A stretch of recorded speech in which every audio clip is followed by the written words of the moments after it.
ভিডিওটার শুরুতেই আমি আমার যত চেনা জানা বন্ধু বান্ধব, যত পরিচিত, যত কাছের মানুষ, যত আত্মীয় স্বজন আছে সবার কাছে ক্ষমা চেয়ে নিচ্ছি। কারণ কি, একটা 11th আওয়ারে ফিক্স হওয়া প্রোগ্রাম, যার জন্য আমি সবাইকে বলতে পারিনি। খুব কাছের কয়েকজন মানুষ, মানে একদম সবাই কাছের মানুষ, কিন্তু খুব বাবা মা ভাই বোন যাদের ছাড়া নয় আর কি, শ্বশুর শাশুড়ি পাশেই আমার মামা শ্বশুর মামা শাশুড়ি থাকে, তো কয়েকজন মিলে একটা গ্যাদারিং করা হয়েছে বাড়িতেই, বাড়ির ছাদেই। ওয়েদারটাও সকাল থেকে বেশ ভালো ছিল, ভয় পাচ্ছিলাম বৃষ্টি না হয়।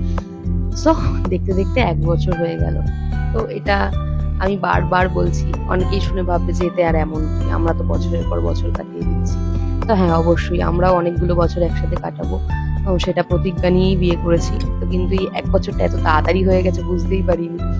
এই যে সেদিন বিয়ে করে আসলাম, কাউকে চিনি না, কাউকে জানি না, কোথায় শোবো কোথায় বসবো সবকিছুতে ইতস্তত।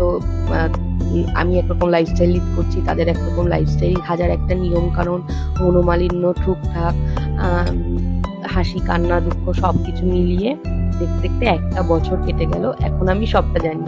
সবটা জানি মিন্স এখন আমি এই বাড়ির কোথায় কি আছে জানি, এই বাড়ির মানুষগুলো কে কোনটা ভালোবাসে, কে কি ভালোবাসে না, কার কিসে খারাপ লাগে কার কিসে ভালো লাগে সবটা জানি। আর তারা জানে আমার সবটা, আমার কিসে রাগ হয়, আমার কিসে মন খারাপ হয়, আমি কেন চুপ করে বসে আছি, আমার কি খেতে ভালো লাগে। তো বেশ একটা বন্ডিং হয়ে গেছে এই 1 বছরের মধ্যে। তো আশা করি এরকম বন্ডিংই সারা জীবন থাকবে। তো এই আর কি একটা ছোট্ট ব্যাপার, মনের মধ্যে একটা কেমন কেমন একটা এক্সাইটমেন্ট কাজ করছিল, 1 বছর হয়ে গেল 1 বছর হয়ে গেল।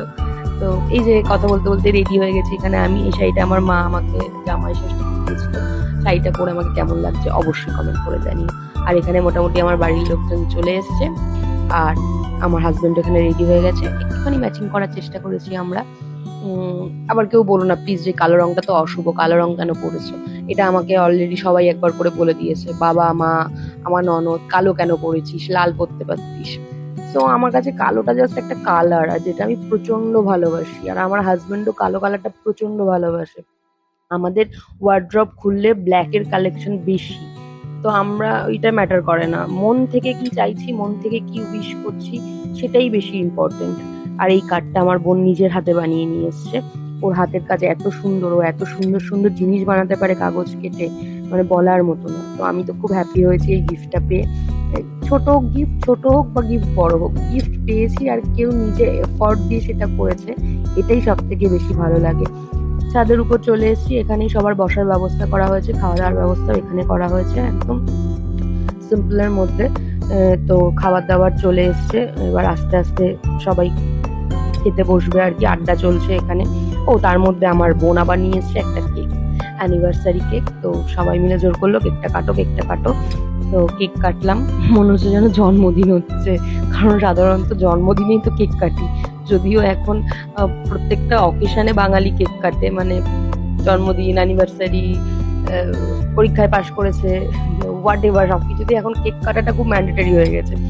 তো কেক কাটলাম, এখানে কেক কেটে পোজ দিলাম, ছবি তুললাম, সবাই হাততালি দিল, বেশ ভালো লাগছে, বেশ মজা লাগছে। সত্যি কথা বলছি, কিছু মানুষের কথা এতবার মনে পড়েছে, এতবার মনে পড়েছে যে সেই মানুষগুলো যদি থাকতো তাহলে আরো বেশি আনন্দ হতো।